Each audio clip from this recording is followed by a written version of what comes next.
မျက်နာတည်တဲ့ထင်ရပေမဲ့ကင်မရာနောက်ကွယ်မှာထထကွာအခုလိုဂယူးဆိုင်နေတဲ့သမီးလေးစစ်လုံးဝတီထက်ကမိခင်ဖြစ်သူထထမို့ဦးနဲ့မတူပဲရုပ်ရည်အနီထားတာတော်တော်လေးတည်တယ်ဆိုပြီးပရိသတ်တချို့ကသဘောမကျပါဘူး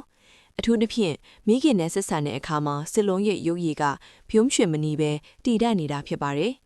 ပြီးခဲ့တဲ့ရက်ကကျင်းပခဲ့တဲ့ထထမိုးဦးရဲ့အိမ်တက်တက်မင်္ဂလာပွဲကြီးမှာဆိုရင်လေဘေးမှာရှိနေတဲ့စစ်လုံးဝတီထက်ရဲ့ပုံရိပ်တွေကအယမ်းပျော်နေပုံမပေါ်ပါဘူး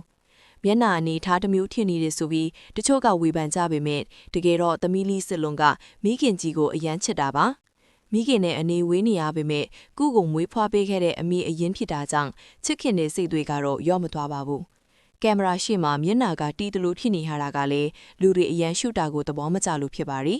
ဒါပေမဲ့ကင်မရာနောက်ကွယ်မှာတော့မိခင်ဖြစ်သူထထမိုးဦးကိုသမီးလေးစစ်လုံးဝတီထက်ကဒီလောက်ထိဂယူးဆိုင်ပြီးတော့ချစ်ပြီးပါရီ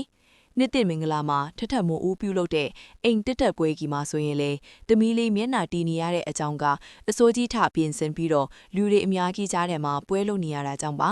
ဂျာကိုအပေါ်ရင်ကြည့်ပြီးတော့ဝေဖန်နေလို့မရပါဘူးနော်ပွဲပြီးသွားတဲ့အခါလူရီရှင်သွားတဲ့အခါမှာတော့သမီးလေးစစ်လုံးကမိခင်ကြီးထထမိုးဦးကိုတိတိကျကျဂယူးဆိုင်ပြီးနေတာကိုတွေ့ရပါတယ်ထထမိုးဦးဇလုံးထုံးပြီးအလှပြင်ဆင်ထားတာတွေကိုလေသမီးလေးကိုယ်တိုင်တိကျကပြန်လဲပြင်ဆင်ပေးနေတာပါ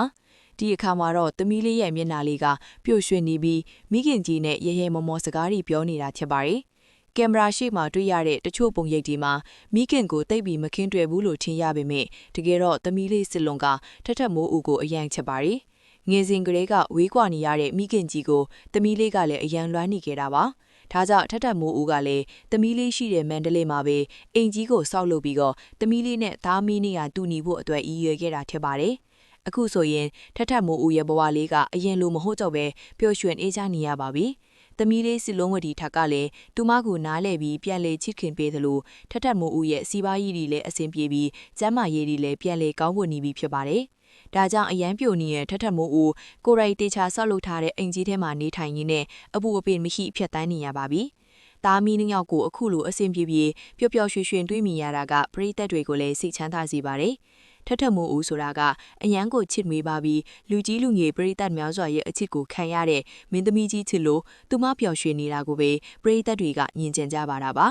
ဒါကြောင့်သမီးလေးစစ်လုံးဝတီထိုက်ရဲ့မျက်နှာကိုကြည့်ပြီးအထင်အမြင်လွဲသွားပြီမေတကယ်တမ်းတော့သမီးလေးစစ်လုံးကကင်မရာနောက်ွယ်မှာထထမိုးဦးကိုအများကြီးဂီးယူဆိုင်ပေးနေတာဖြစ်ပါတယ်ဖခင်ကြီးနဲ့မိထွေးကြောင့်အရင်လိုထထမိုးဦးကိုအထင်လွဲတာမျိုးလဲလုံးဝမရှိတော့ပဲမိခင်မြတ်တာတွေကိုနားလည်နိုင်ပြီဖြစ်ပါတယ်အခုဆိုရင်သားမီးရောက်ပြန်လဲအဆင်ပြေသွားပြီဖြစ်လို့ထထမိုးဦးတိဆောက်ထားတဲ့သိန်းပေါင်းတောင်းချီတန်အင်ဂျီထဲမှာအတူနေကြတော့မှာပါဒီလိုအတူနေခြင်းလို့လေထထမိုးဦးကအလုပ်တွေအများကြီးစူးစမ်းပြီးတော့အင်ဂျီကိုအမြန်ဆုံးဆောက်လုပ်ခဲ့တာဖြစ်ပါတယ်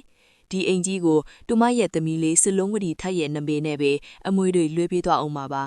အခုတော့ထထမိုးဦးရဲ့ဘဝမှာပျော်ရွှင်စရာနေ့ရက်လေးတွေပိုင်ဆိုင်နေပါပြီ